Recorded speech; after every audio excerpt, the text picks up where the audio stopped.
César Vidal, todo el mundo lo conoce, estamos muy felices de que esté nuevamente con nosotros, historiador, experto en totalitarismo y religiones, y supongo que feliz con el tema que vamos a mostrar hoy por aquello del totalitarismo y las religiones, ¿no? No sé si será una redundancia eso de totalitarismo y las religiones, pero en fin, vamos a ganarnos hoy unos cuantos enemigos porque la gente está demasiado radicalizada. De todas formas, quisiera recomendar un par de libros de una editorial donde tú trabajaste y que te ha publicado muchos libros, que es la editorial Anaya y que tiene que ver con el tema que vamos a tocar hoy, Europa en 1492 y América en 1492. ¿Cómo estaban esas civilizaciones? En muchos aspectos, unas más adelantadas que otras. En fin, y tratar de entender que no se trata de una leyenda dorada o una leyenda negra, sino que al fin y al cabo eran seres humanos los que llegaron a América a hacer negocios, a conquistar también, y que no murieron ni más ni menos gente que los que murieron en la península ibérica cuando fue invadida por 800 años, ¿no? Por Sí. los árabes, o las muertes y cómo acabaron con las ciudades y con el Imperio Romano, los bárbaros del norte de Europa, en fin, que el mundo es mundo, o el genocidio, porque así se llama genocidio, ya que no estaban combatiendo a un ejército, sino lanzaron las dos bombas atómicas en Hiroshima y Nagasaki, y murieron civiles, por lo tanto es un genocidio. Bueno, que así es el ser humano, pero cuáles son los pros y los contras, y qué imagen, y ahora que hasta el Papa se ha metido en esta cosa que se pone de moda cada semana del 12 de octubre, que hasta el Papa se ha metido pidiéndole a los españoles que pidan perdón por los muertos en América Latina. Supongo que él también tiene que pedir perdón en nombre del Vaticano por los muertos justamente del cristianismo, y no solamente en América, sino también en Europa. Bueno, vamos a ver qué nos dice un experto historiador y experto, repito, en totalitarismo y religiones, como es César Vidal. Bienvenido, César, te escuchamos. No, tú dime por dónde quieres empezar. Yo creo que has colocado el toro en suerte, como dicen los aficionados, porque efectivamente el debate en estos momentos se centra en si uno suscribe la leyenda negra o la leyenda blanca, es decir, todo lo que es la conquista de América, la colonia española. Finalmente, o uno tiene que abrazar los mitos dorados de una época, que es sobre poco más o menos que los españoles vinieron a América desinteresadamente a mezclar su sangre con los indígenas y a traerles la verdadera religión, y los que por el contrario consideran que aquí lo que se produjo fue una empresa genocida y que le está faltando tiempo al rey de España, al presidente del gobierno y a las autoridades constituidas para pedir perdón por lo que sucedió hace 500 años o desde hace 500 años hasta hace 200 años. Pero perdona, César, es que a mí me parece tan absurdo que, por ejemplo, México, ¿no?, que tiene una cultura extraordinaria, todo lo que tú quieras, pero cuyos dirigentes e intelectuales y clase media, bueno, más que intelectuales, clase media, desprecian a los indígenas. ¿Ok? Entonces, bueno, esto es evidente. Vamos a ver. Pero déjame terminar. Pero que tumben la estatua de Colón, o sea, que están culpando a Colón de todos los crímenes y muertos y robos y lo que tú quieras llamar, ¿no?, para poner la estatua de una mujer indígena, me parece absurdo. Yo creo que la mujer indígena merece no una, muchas estatuas, y sus máximos dirigentes indígenas merecen estatuas. Pero ¿por qué la de Colón? Además, te aseguro que cuando la tumbaron, iban vestidos a la usanza que nos enseñaron los europeos, hablaron el idioma que nos enseñaron los europeos, y la mayoría tienen la misma religión que nos enseñaron los europeos. Tienes la palabra.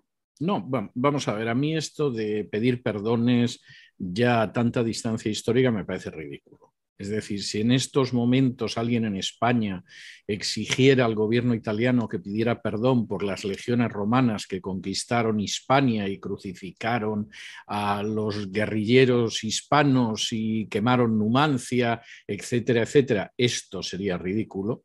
Si alguien ahora mismo en España exigiera a Francia que pidiera perdón por las atrocidades de los ejércitos de Napoleón que invadieron España en 1808, me parecería ridículo, y me parece ridículo todo esto en el momento en el que estamos hablando seguramente de más de una generación. Yo puedo entender que a lo mejor todavía en el plazo de una generación y pensando en una reconciliación y en cerrar heridas, este tipo de acciones puede tener un cierto significado. Cuando ya nos vamos siglos atrás me parece absurdo.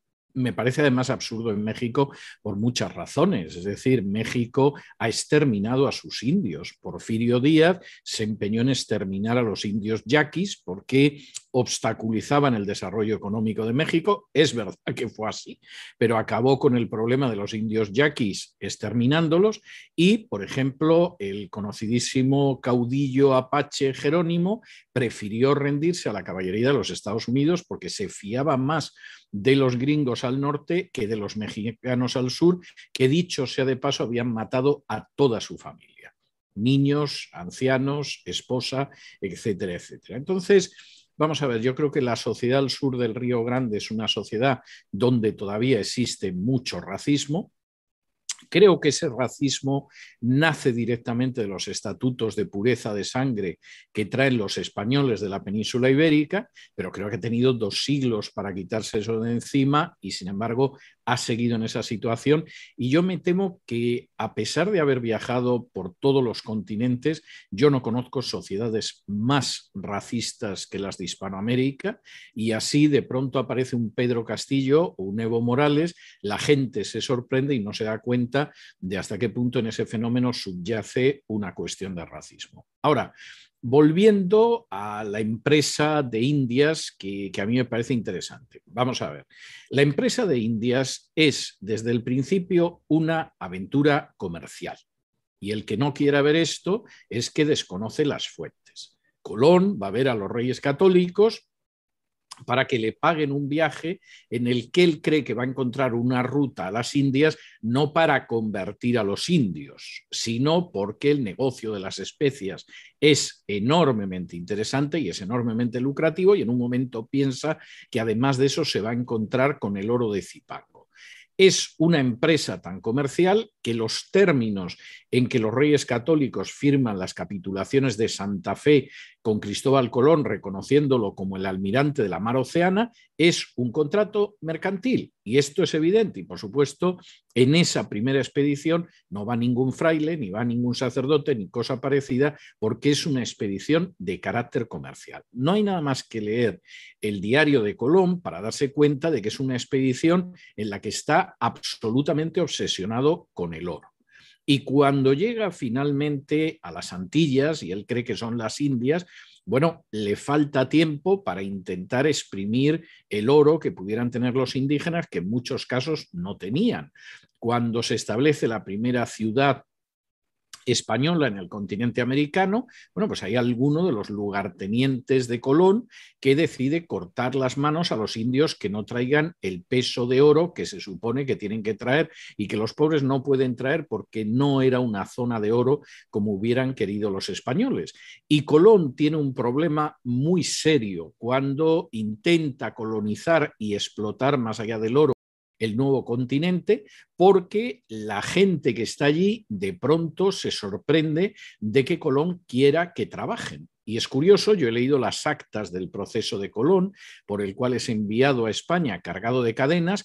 Hay protestas de que favorece a la familia, de que es un tirano, etcétera, pero la única protesta en la que coinciden todos los denunciantes de Colón es que Colón quiere que trabajemos. Y para trabajar nos habíamos quedado en España, no habíamos venido a las Indias.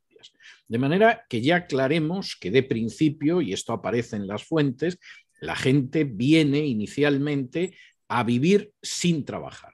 Es decir, nos van a entregar un número de indígenas, van a trabajar por nosotros, vamos a salir adelante Vamos, si pretende el almirante que aquí vamos a trabajar la tierra, a criar ganado, etcétera, etcétera, no, porque para eso nos habíamos quedado en Extremadura, o nos habíamos quedado en Andalucía, o nos habíamos quedado en Castilla.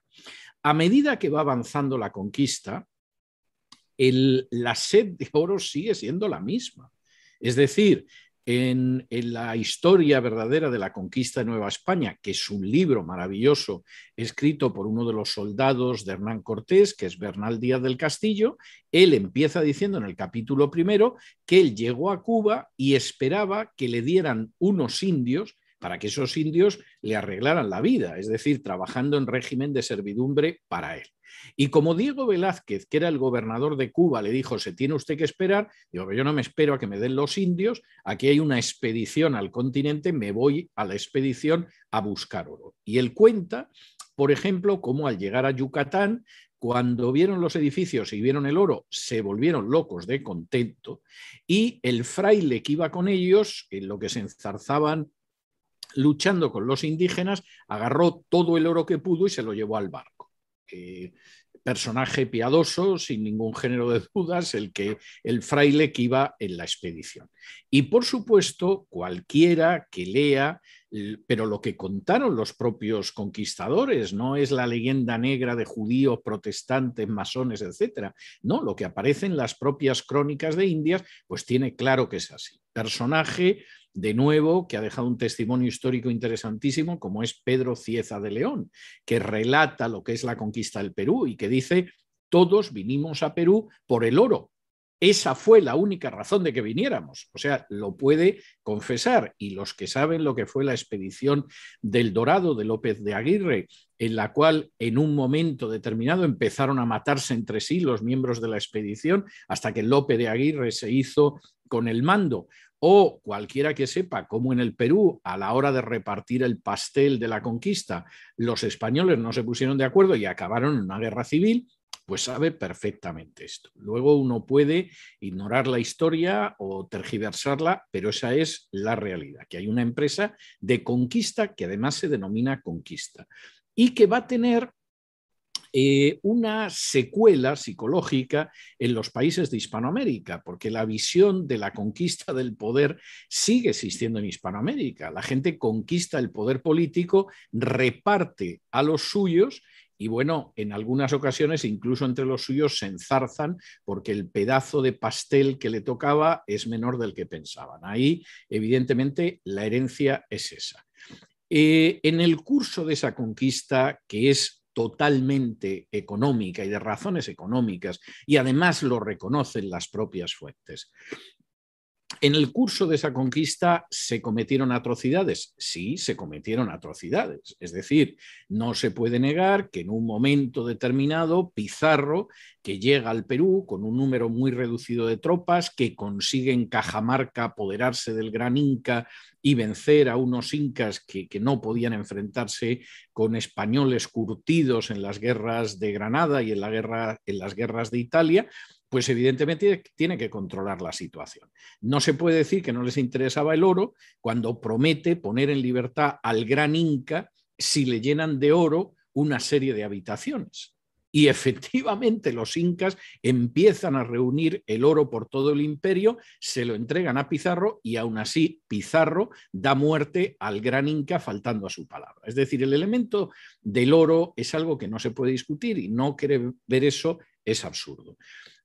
¿Se produjo explotación? Claro que se produjo explotación. De hecho, la explotación es tan clara que en un momento determinado, Fray Bartolomé de las Casas, que empezó recibiendo indígenas y se arrepintió porque le cargaba la conciencia, acaba sugiriendo que se lleve a América esclavos negros porque los indios mueren como moscas.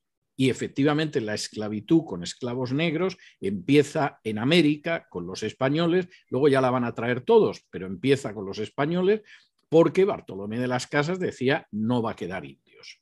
¿Murieron muchos indios? Murieron muchos indios y por distintas razones. Posiblemente en combates el número de indios que murió no fue muy elevado.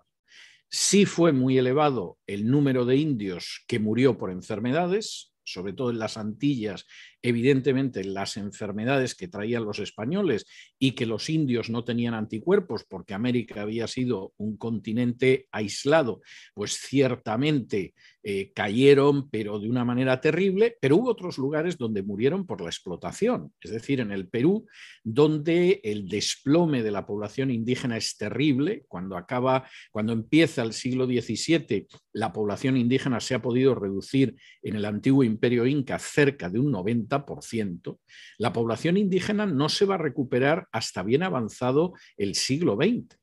Y la razón fundamental pues es no solo gente que murió en la guerra, gente que murió en la explotación de las minas o de los campos, y algo que aterra a algunos de los españoles que hay en el Perú y que lo cuentan, y es que, por ejemplo, hay una carta tremenda de uno de los obispos españoles en Perú al rey de España diciendo hay que aflojar algo la explotación de los indígenas porque las madres matan a los hijos. Y esto se está convirtiendo en un problema. Es decir, aquí las indias dan a luz al niño, inmediatamente lo matan, porque consideran que lo peor que puede suceder con el niño es que se convierta en un esclavo de los españoles. Y, por ejemplo, y esto aparece en las fuentes españolas, en Perú se convierte en una auténtica plaga los suicidios de indígenas. Es decir, hay poblaciones donde sabes que estás llegando a una población indígena porque empiezas a ver a los indios que se han ahorcado a las afueras de esa población y se ahorcan porque su mundo ha desaparecido. Yo a veces digo que es igual que si de pronto sobre este planeta que conocemos llegara una invasión extraterrestre en la que nos sometieran a todos a servidumbre, nos quitaran a nuestras mujeres, nos obligaran a trabajos forzados y nos impusieran una religión y nos quitaran la que tenemos. Bueno, pues seguramente mucha gente consideraría que el suicidio es una salida piadosa. De modo sin embargo, eso que que esto está es algo que no se diciendo, puede negar. perdón, sin embargo, eso que está diciendo no es nada nuevo en las No, conquistas de esa época anteriores y posteriores de cualquier pero país. no de una manera tan grande. Es decir, vamos a ver, primero yo creo que no se puede meter la conquista de América de una manera general porque no todas las etnias fueron iguales. Es decir, hubo etnias pequeñitas que desaparecieron. Por ejemplo, las Antillas, en México, etcétera, etcétera, desaparecieron. Todavía en el siglo XVIII, un rey ilustrado que era Borbón, que era Felipe V, el primer Borbón, da la orden de que en México se extermine a todos los indios que no se conviertan al catolicismo. Con lo cual hay multitud de etnias indígenas que desaparecen. De eso no tenemos más testimonio porque desaparecieron exterminados. En otros casos, el golpe, de alguna manera, bueno, los indios consiguieron más o menos sobrevivir. Es decir, esos indios que son reducidos a un régimen de esclavitud en las encomiendas, bueno, pues los esclavos tienden a querer sobrevivir y, por ejemplo, en México más o menos se adaptaron a esa forma de vida. En otros casos en que el sistema era un sistema que funcionaba razonablemente bien, como el del Imperio Inca, el trauma fue mucho mayor. Por ejemplo, los indígenas no entienden que les cobren impuestos y no les den nada. Claro, no conocían lo que luego ha sido el Estado moderno, pero evidentemente esos indígenas estaban acostumbrados a un estado del bienestar, por llamarlo de alguna manera, donde el gran Inca les daba cosas. Es decir, nadie se moría de hambre. Es verdad que no podía salir de cierta área, ¿no? Pero nadie se moría de hambre, tenían un cuidado médico, no les faltaba ropa, no les faltaba calzado y a cambio no les pedían nada, porque los bienes no les pertenecían, ellos trabajaban, pero bueno, dentro de esa propiedad socialista, esta gente veía que no les faltaba nada. De pronto llegan los españoles, cogen todo y no dan nada a cambio, y el desconcierto de los indígenas aparece en las fuentes. Y aquí sí que hay considerables diferencias. Hay paralelos con otros fenómenos coloniales.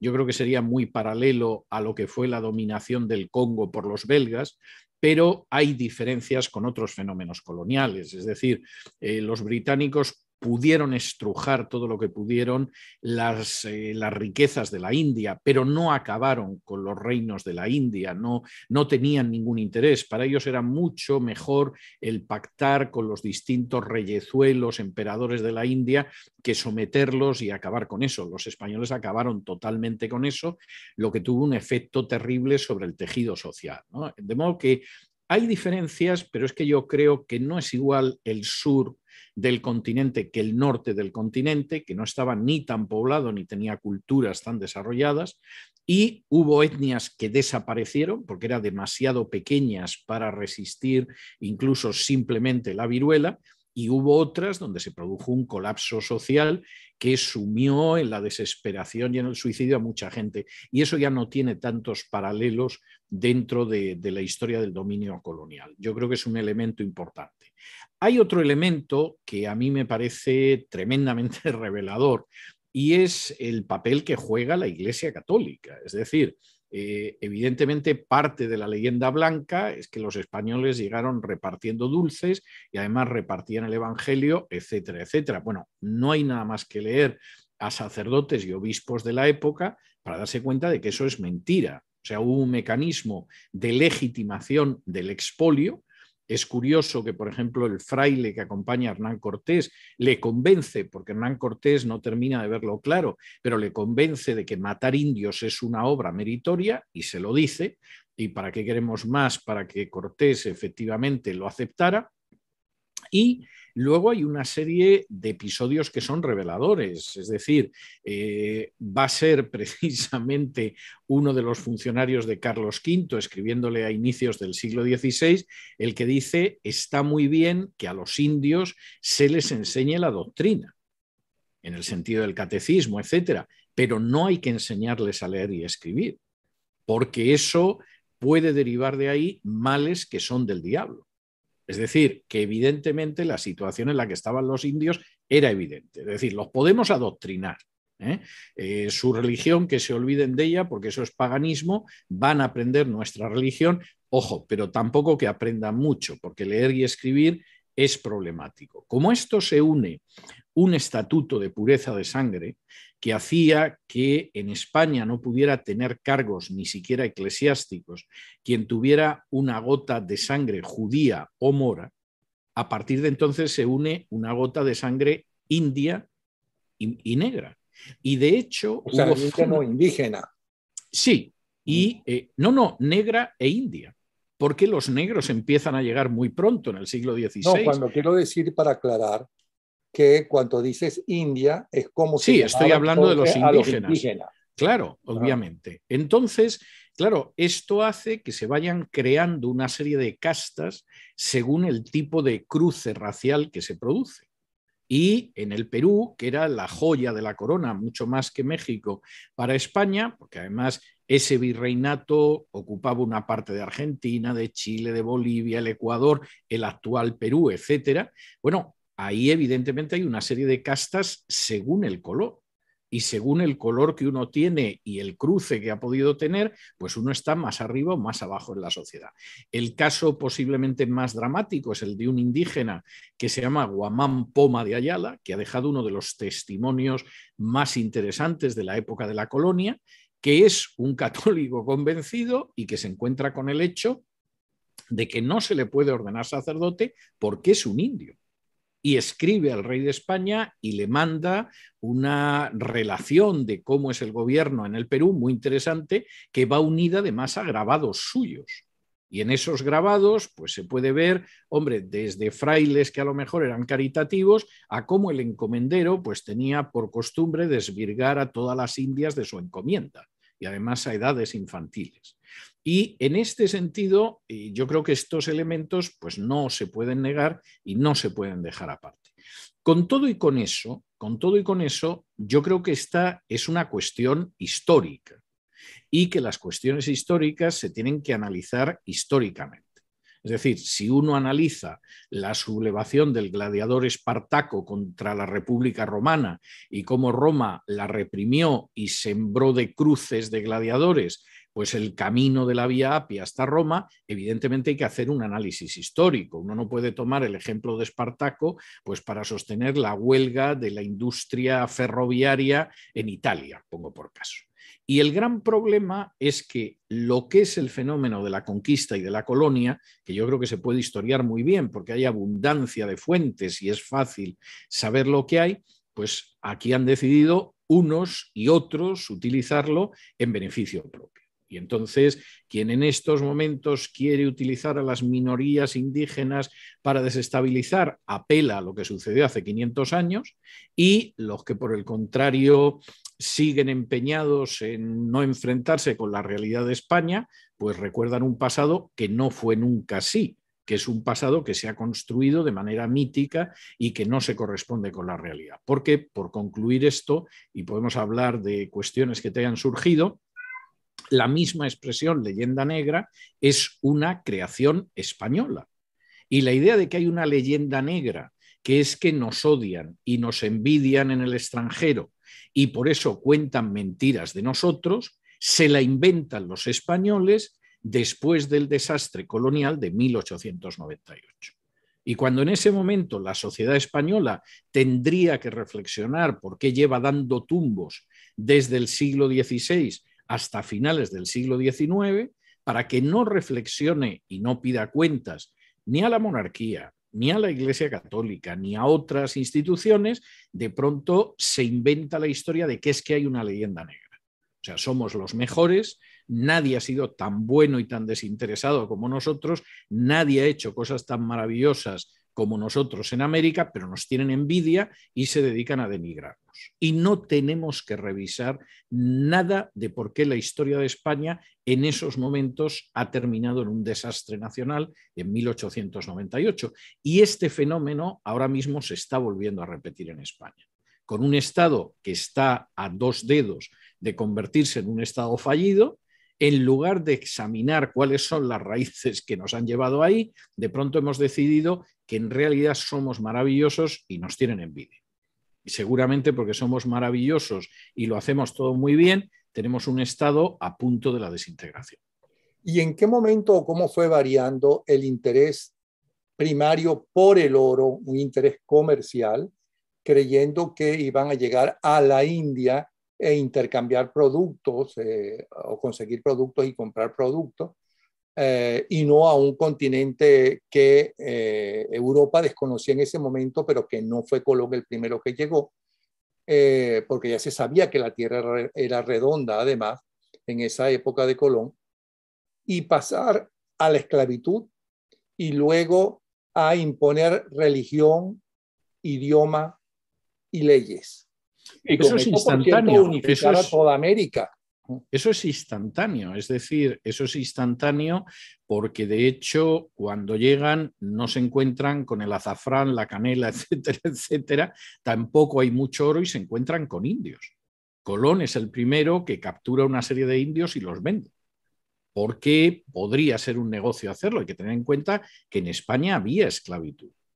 Y de hecho, la esclavitud en España como gran negocio había empezado unos años antes con Fernando el Católico, que captura una serie de cautivos en la guerra contra los moros, contra los musulmanes, y decide que el negocio es venderlo y los vende. En algunos casos los regala, por ejemplo, al Papa le regaló a algunos de los esclavos moros y a algunos clérigos les regaló esclavos, pero hubo otros que los vendió. Es decir, eso estaba ya en el ambiente.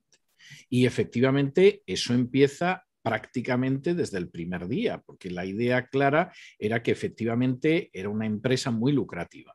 Lo que los españoles encuentran en América es tan increíble y vienen de una situación de tanta miseria, muchos de ellos, que efectivamente llegaron a creerse las cosas más inverosímiles. Por ejemplo, la idea de que hay un El Dorado, un lugar donde todo es absolutamente de oro. Y hay la búsqueda de ese El Dorado que, como tú bien sabes, pues bueno, llegaron hasta Venezuela, etcétera, etcétera, y nunca lo encontraron porque no existía y porque además muchos de los indígenas, como veían la cara de los españoles, cuando les preguntaban por El Dorado, decían para allá, a ver si había suerte y se marchaban de largo y les dejaban vivir en paz. Esos españoles llegan a creer que van a encontrar en América la fuente de la eterna juventud, porque hay una fuente, que eso puede ser muy lucrativo si luego lo embotellas, donde el agua te proporciona la eterna juventud, y es por lo que llegan a la Florida. Es decir, a la Florida no vienen buscando que van a evangelizar, etcétera, sino que vienen buscando la fuente de la eterna juventud, que no hace falta que te diga que la Florida está muy bien, pero evidentemente esa fuente nunca ha existido en esta península. Y esto provoca inmediatamente problemas, porque claro, por muchas vueltas que tú le quieras dar, evidentemente esclavizar a pueblos, saquear las riquezas, destruir imperios, etcétera, hombre, es muy difícil de conciliar con algo que se parezca lejanamente al cristianismo. Entonces, inmediatamente se construyen justificaciones de esto. Hay una que a mí me parece extraordinaria, que es el parecer de Yucay, que escribe un clérigo español en el Perú en pleno siglo XVI, cuando ha caído el gran Inca, pero todavía hay un resquicio del imperio Inca más al interior del Perú. Y ese documento para mí es maravilloso porque empieza diciendo que hay dos razas. Y hay una raza que es civilizada, que es bella, que es hermosa, que son los españoles. Y luego hay otra raza que es oscura, que es fea y es legañosa, que son los indios. Claro, lo de legañosa resulta cómico, o sea, lo de que son más oscuros que los españoles lo puedes entender, lo de la belleza depende del canon de belleza que tengas, pero lo de legañosa es hasta cómico, porque yo me imagino que los españoles también tendrían legañas. Y después de hacer esta diferenciación entre las dos razas, en las cuales además pues se da la circunstancia que la hermosa tiene derecho y legitimidad para esclavizar a la fea, dice que en última instancia Dios ha concentrado tanta riqueza en esta zona del mundo y que los españoles efectivamente tienen derecho a quedarse con esa riqueza, porque si Dios no hubiera concentrado aquí esa riqueza, aquí no hubiera venido nadie a predicar la religión católica. Es decir, concentrando oro, plata y demás riquezas aquí, pues evidentemente la gente se ha animado a venir a predicar la religión, lo cual como confesión de parte de un clérigo es para reflexionar en ello. Y a continuación te dice, y no solo es que de esa manera nos hemos animado a venir aquí, sino que además, gracias a ese oro, pues España puede combatir a los enemigos de la religión católica, es decir, a los turcos, los protestantes, etcétera, etcétera. Con lo cual, saqueando todo lo que saqueamos, en realidad estamos contribuyendo a la obra de Dios y a la defensa de la verdadera religión. Y ese es un esquema que se va a seguir desde el principio hasta el final de la colonia. De hecho, y este es otro elemento que yo creo que conviene recordar, igual que hubo alguna nación que se emancipó enseguida, como es el caso de Argentina, y además con mucha rapidez, hubo otras en las que el sistema social no les invitaba a separarse del Imperio español. Es decir, el caso de Bolivia y de Perú, que finalmente eran unas castas privilegiadas en una zona muy rica del Imperio español y que podían explotar tranquilamente a los indígenas, no querían independizarse. Si no hubiera llegado San Martín al Perú, pues el Perú no quería independizarse y Bolivia tampoco, porque el sistema social de explotación les resultaba plenamente satisfactorio. En otras zonas, como podía ser Colombia, Venezuela, etcétera, donde el monopolio que imponía la corona española te impedía comerciar, comprar, vender, etcétera, bueno, pues el dominio español era menos aceptable y se podía ver como más opresivo. Pero en una zona donde había una economía fundamentalmente extractiva, de materias primas, en buena medida metales preciosos, evidentemente el sistema era perfecto y ¿por qué nos vamos a independizar? Y yo creo que eso es otro de los elementos que también hay que tener en cuenta. Ahora, ¿quieres explicarnos cuál es la diferencia y eso en qué resultó para la formación de la actualidad y la forma de pensar y la forma de ver el mundo, de ver la justicia, de ver la familia, etcétera? Los ingleses que llegaron a la parte norte de América y los españoles que llegaron al resto de América. ¿Quiénes eran? ¿Qué hacían? Claro, porque unos venían con familia y otros no. Es que la diferencia es muy grande y las cosmovisiones son muy diferentes. Y eso explica por qué al final la América al norte y al sur del Río Grande es tan distinta, ¿no? Con las diferencias que puede haber entre un canadiense y un americano y las que puede haber entre un peruano y un argentino, pongo por caso. Vamos a ver, la gente que llega al norte no viene buscando oro. De hecho, la búsqueda de oro es muy tardía ya en la historia de Estados Unidos, cuando Estados Unidos ya lleva mucho tiempo siendo una nación, se expande hacia el oeste, etc. La gente que llega al norte es, primero, gente que viene en busca de libertad religiosa. Segundo, es gente que busca colonizar. Y de hecho, ellos se dedican sobre todo a plantar, a cultivar la tierra, a ver cómo sobreviven, pero son colonos en un sentido real. No es la visión de para trabajar la tierra nos habíamos quedado en España y no habíamos venido a las Indias. Y aparte de eso, creen en principios lógicos, porque para eso son puritanos, como es la supremacía de la ley y no la supremacía de las instituciones. Y además es gente para la que la educación tiene mucha importancia. Y voy a dar un dato que me parece muy revelador. La gente que llega en el Mayflower al territorio de lo que ahora es Estados Unidos, entre los hombres casi el 80% sabe leer y escribir. Entre las mujeres casi el 70%. Y había algunos de los grupos protestantes que llegan al norte, como los cuáqueros, que era un 100% de alfabetización, incluso las mujeres. En el sur, no solo es que hubo conquistadores analfabetos, increíblemente valientes, pero analfabetos, como Francisco de Pizarro, sino que además, cuando se independiza Hispanoamérica a inicios del siglo XIX, la tasa de alfabetización no llega al 10% de la población. Y no es que trataran tampoco especialmente mal a los hispanoamericanos, es que esa tasa de alfabetización era la que había en España. Era una cultura católica, no protestante. La visión de la religión es la ceremonia y el rito. En el caso del protestantismo, como en el judaísmo, es el estudio del libro. Y cuando tú tienes que estudiar un libro sagrado, tienes que saber leer y escribir por fuerza. Y eso hace que finalmente en el norte, primero hay una diferencia en cuanto a la conquista, hay una diferencia en cuanto a la separación de Iglesia y Estado, porque se parte desde el principio de que no puede haber una religión oficial y tiene que haber libertad de culto, es por lo que los padres peregrinos se vienen a América precisamente. Se parte de la base de la supremacía de la ley, se parte de la base de la importancia de la educación e inmediatamente las universidades que se crean son universidades. Porque es verdad que la primera universidad que se abre en territorio americano es la de Lima, pero las universidades que fundan los españoles son universidades fundamentalmente dedicadas a la teología y al derecho. Y, por ejemplo, hasta el siglo XIX está prohibido estudiar a Newton porque era un hereje inglés. Mientras que en el norte las universidades que se abren, ojo, Yale, Harvard, son universidades que todavía están entre las 10 primeras, porque su punto de vista es el punto de vista de la revolución científica, que es fruto de la reforma protestante.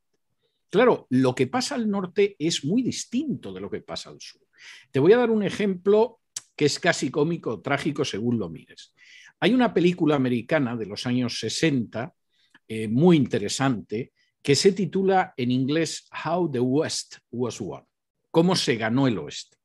Entonces es una película que además dirigieron 4 directores que va contando la marcha al oeste. Pero eso fue en Cinerama, cuando estaba apareciendo Cinerama, lo hicieron en Cinerama. Exactamente, la hicieron en Cinerama. Entonces, esa película que yo vi en mi tierna infancia empieza con los colonos. Es decir, los primeros que van al oeste son familias que van a cultivar, no conquistadores. Y luego te va contando lo que sucede. Viene una guerra civil, viene el fenómeno de la expansión del ferrocarril y ahí ya empiezas a cruzar el territorio de los indios, etc. Y la película acaba con la imposición de la ley y el orden. Es decir, cómo hemos conseguido finalmente ganar el oeste, cuando los forajidos, el sheriff se puede imponer a ellos.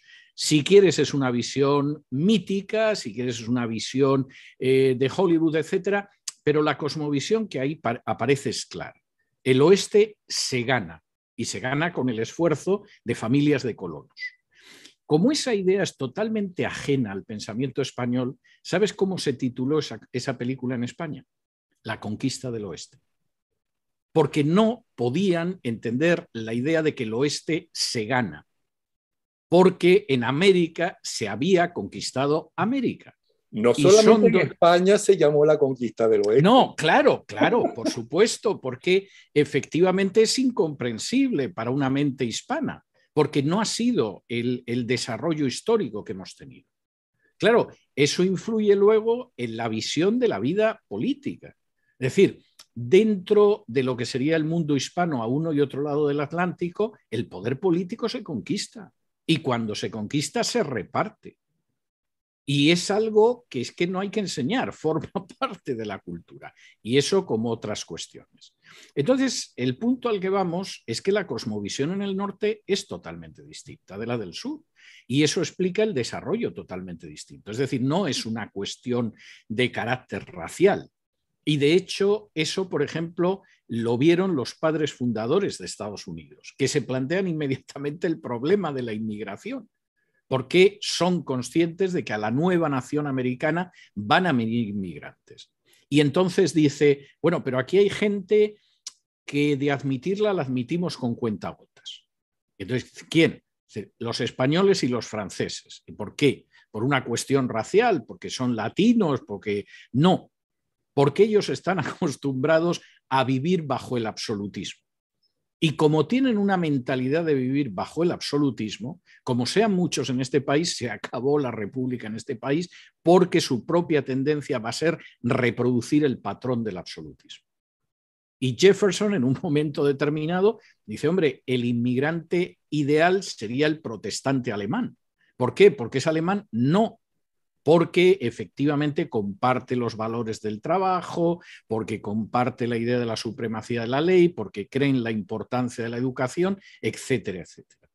Y es tremendo, porque por otro lado, Jefferson tenía una enorme simpatía por la Revolución Francesa, fue embajador de los Estados Unidos en la Francia revolucionaria y tenía un enorme acercamiento a la Revolución Francesa, pero al mismo tiempo decía, bueno, los franceses están acostumbrados a una monarquía absoluta, como tengamos una inmigración masiva de franceses, se cargan este país.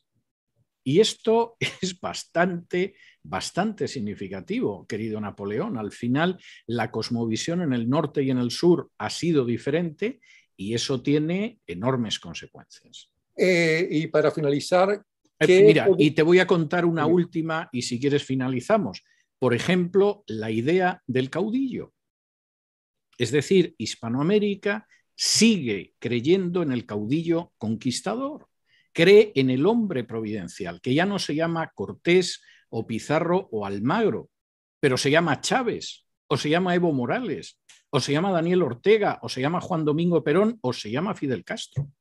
Seguimos manteniendo esa idea de que va a venir alguien que al final es el que sabe mandar y efectivamente nos va a sacar de los problemas. En el norte no hay esa idea. Washington podía haberse coronado rey y no quiso. Y la idea es el we the people. Esta sociedad, si sale adelante, es porque el pueblo echa a andar, no porque hay un caudillo que nos saca de la situación. Pero un poco así no es Trump, que tiene que arrasa con la gente, que tiene una enorme popularidad, pero que su forma de hablar y de expresarse en contra de los que no piensan como él no es típica de un caudillo latinoamericano. Yo creo que no. Yo creo que Trump es una reacción frente a ciertas corrientes de los últimos años. Mira, gente que en Europa era muy partidaria de Obama, antes de las últimas elecciones presidenciales, estoy recordando un historiador inglés, decía, sin un segundo mandato de Obama no hubiéramos tenido un mandato de Donald Trump. Yo no sé si esto es exacto al 100%. Pero creo que hay al menos una parte de verdad. Es decir, sí, pero yo no me estoy refiriendo a eso, yo me estoy refiriendo al lenguaje de Trump, ¿ok? Que es un lenguaje sumamente agresivo y divisionista. Yo no estoy diciendo si es bueno o malo Trump, si es bueno o malo Obama. No, yo tampoco estoy entrando en el juicio de ninguno de ellos. Yo no creo que el lenguaje de Trump sea más divisivo que el de los adversarios de Trump. ¿Pero tú no crees que es diferente a los de otros presidentes que han llegado con el Partido Republicano?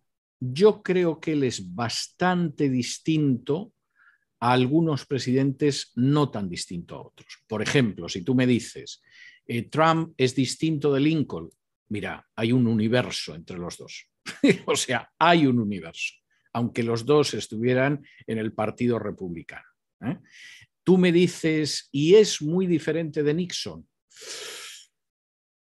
Bueno, hay una cierta diferencia, entre otras cosas porque Nixon era un político profesional, pero muchos de los temas de Nixon los ha repetido Trump, con décadas de distancia y con muchas cosas que han pasado.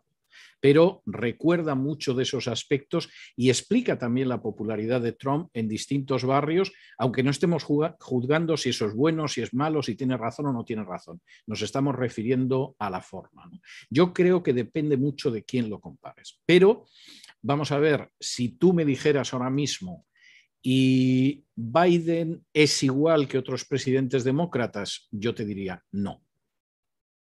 Es decir, no es Jefferson, no es Andrew Jackson. Es decir, hay una diferencia enorme, ¿no? Y creo además que en Estados Unidos, y eso sí que me parece una desgracia independientemente de quién lo encarne, se ha ido produciendo una polarización creciente. Y es que están diciendo que se está latinoamericando en el sentido negativo de la palabra. Creo que hay parte de verdad en eso. Creo que hay parte de verdad en eso. Es decir, por eso es que te digo lo del caudillismo cuando me estás hablando del caudillismo.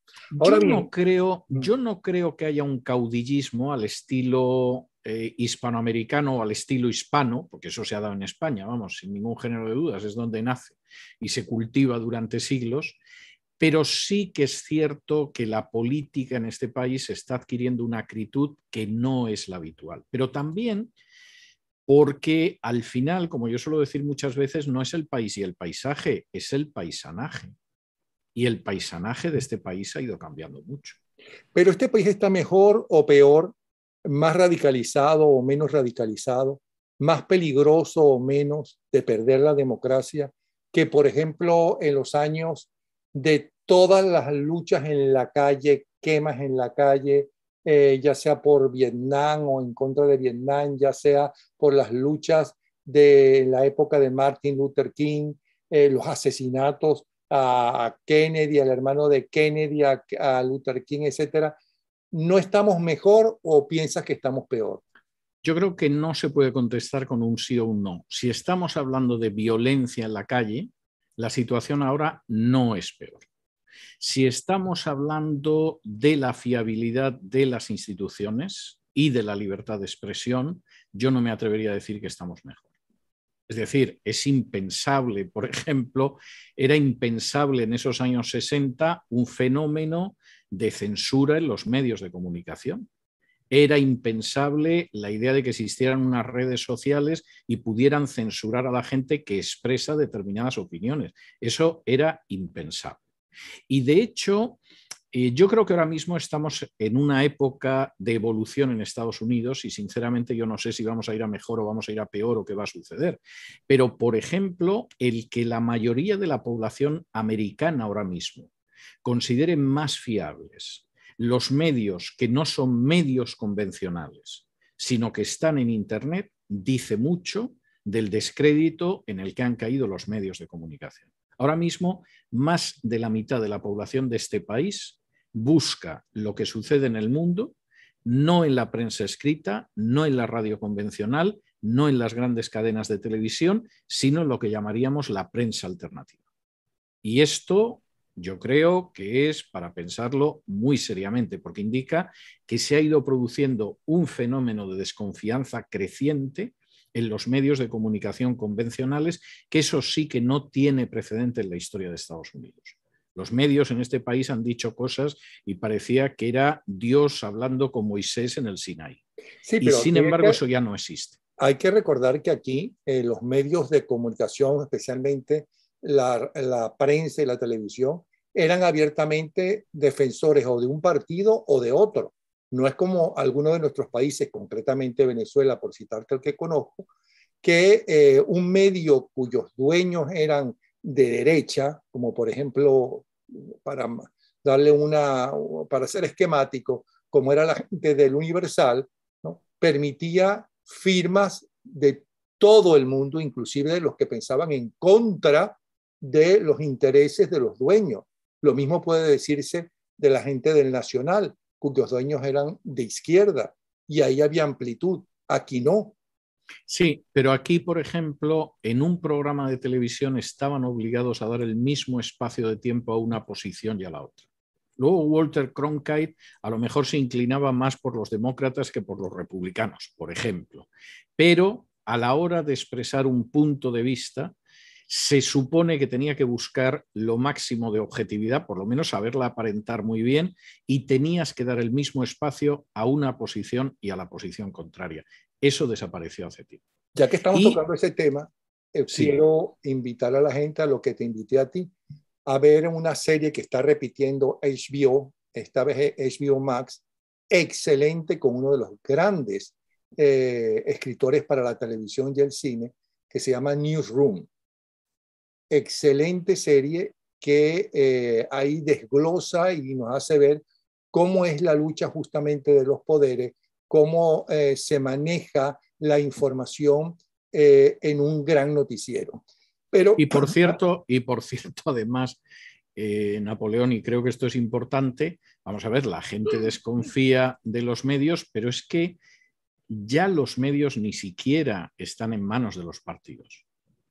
Ni siquiera los propietarios de los medios, que eran los propietarios de los medios, son ya los propietarios de los medios. Ni siquiera los bancos son propietarios de esos medios. Es decir, la Big Invest, las grandes empresas de inversión, son los propietarios de los medios, de la banca, de la Big Pharma, etcétera, etcétera.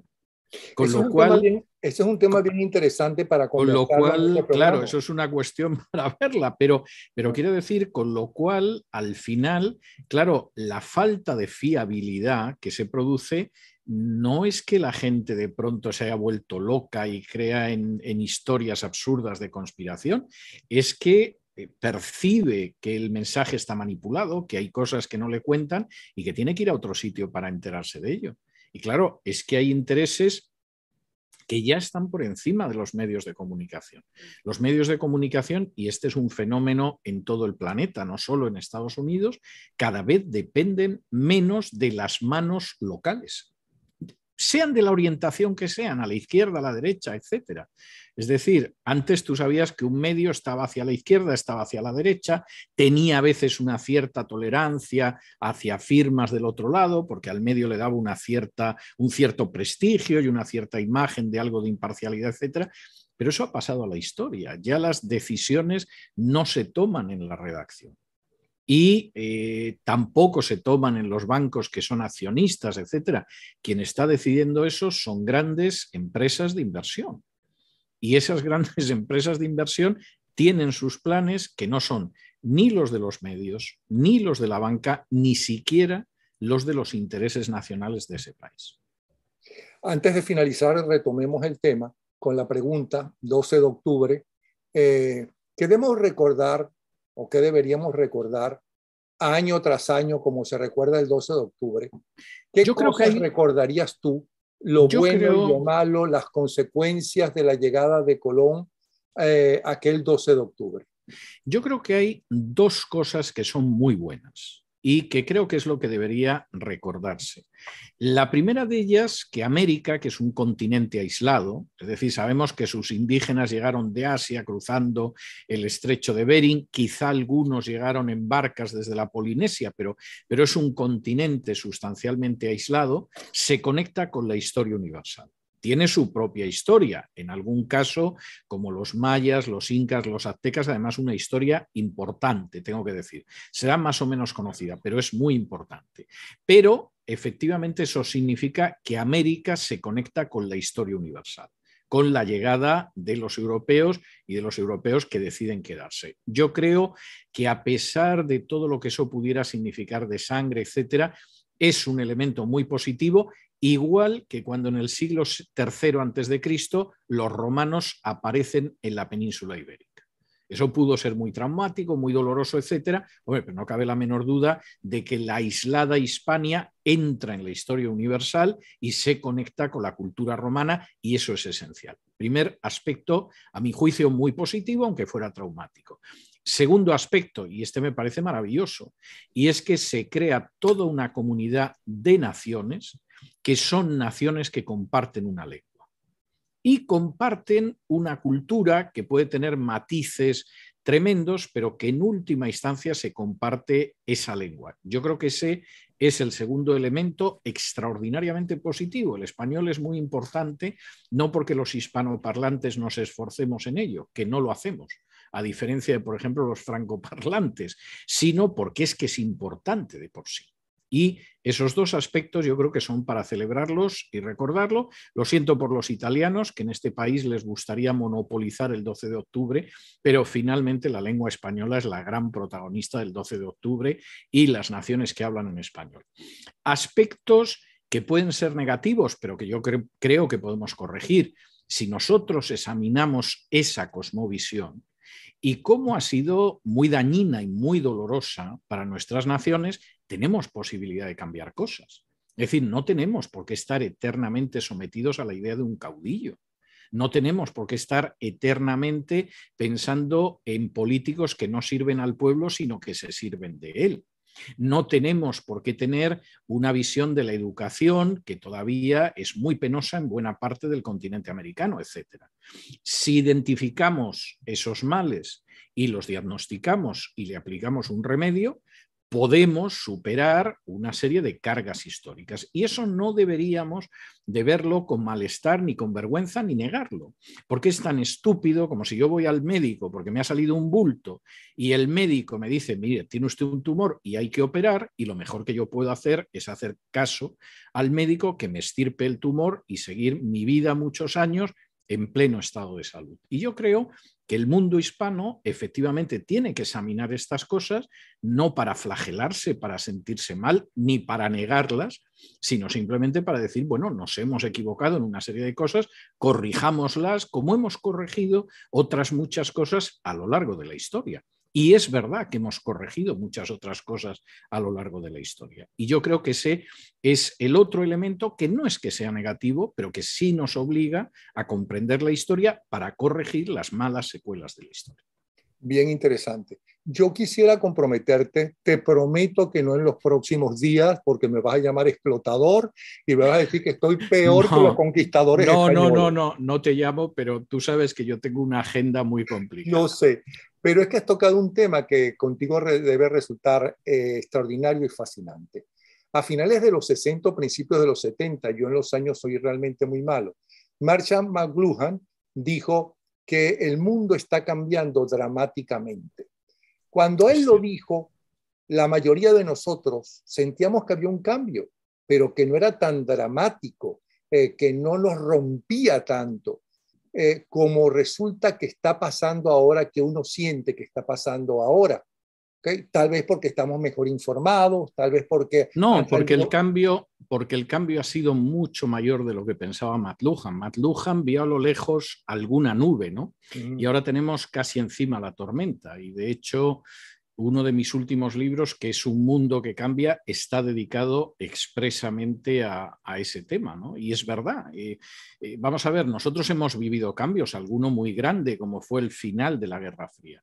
Pero el mundo ahora está cambiando en otra dirección de manera acelerada, y yo diría que por vericuetos muy peligrosos. Y te voy a dar solamente un dato de las últimas horas. Soros, con 91 años de edad, ha decidido que todo lo que le queda de su fortuna lo va a emplear en los próximos tiempos en seguir avanzando la agenda globalista. Como el que está sentado en la mesa de póker y le queda un resto y tiene enfrente un jugador y dice, voy con todo. Y eso va más allá de Marshall McLuhan. Entonces, con mayor razón, para que nos expliques cuáles son esos cambios, cuál es lo positivo hasta ahora y lo negativo de esos cambios, y hasta dónde piensas, ¿no?, que va o hacia dónde va el mundo. Hasta ahora, todas estas revoluciones, o como se quieran llamar, que si la industrial y demás, han producido cambios en beneficio de las mayorías. En términos generales, sí. Estas cosas. ¿Qué está pasando ahora que hasta se están acabando los trabajos tradicionales, ¿no?, que la educación tradicional que tanto funcionó, fundamentalmente la de nosotros en América y España, que es la francesa, ¿okay?, la que ya no funciona, que hay que cambiar el tipo de enseñanza y hay que agregarle unas nuevas materias? ¿Por qué razón? hay que hacer todo eso, que ahora el próximo Superman va a ser bisexual, ¿no? Y Sí. hay una reina, una princesa en uno de esos países nórdicos que están discutiendo en su país si va a poder ser reina, ¿no? Si se casa con otra mujer, ¿no? Que en otro país, no me acuerdo cuándo, pero también por el norte de Europa, acaban de matar a unas personas, no a tiros como suele suceder aquí en los Estados Unidos, sino con arco y flecha. Tú dices, ¿hacia dónde vamos? ¿Qué es lo que está pasando? Que aparentemente, o es que ahora estamos informados de todo y antes no era así, ¿no? ¿No? Hay mucho loco suelto por ahí. Bueno, estamos viviendo en un empuje, en un envite de imponer una agenda globalista que efectivamente, como tú muy bien decías, ha habido otros cambios que han podido ser más o menos traumáticos, pero finalmente han beneficiado a todo el mundo. Bueno, estamos a punto de que se imponga finalmente una agenda que va a beneficiar a muy pocos a costa de la inmensa mayoría. Bueno, Si es que efectivamente acaba en eso la partida, que eso lo sabe Dios. Nosotros, desde luego, no lo sabemos, yo por lo menos no lo sé. te invito dentro de algunas semanas a ¿Cómo que nos no? hables sobre eso. Estoy hablando de ¿Cómo no? semanas para que no me digas Sí, que sí, no. sí, sí. ¿Ok? No, no, no, sí. Tú sabes que depende de mi agenda, pues yo lo paso muy bien contigo. Acabo de ver ahora todo el tiempo que llevamos hablando y yo tenía la sensación de que llevábamos 10 minutos. O sea que esto te da una idea de hasta qué punto yo me encuentro muy bien siempre que me invitas. ¿Quién mejor que él para recordar el 12 de octubre y lo que ha significado y lo que significa que César Vidal, historiador, experto en totalitarismo y religiones? Gracias, César. ¿Sí? Fue un placer.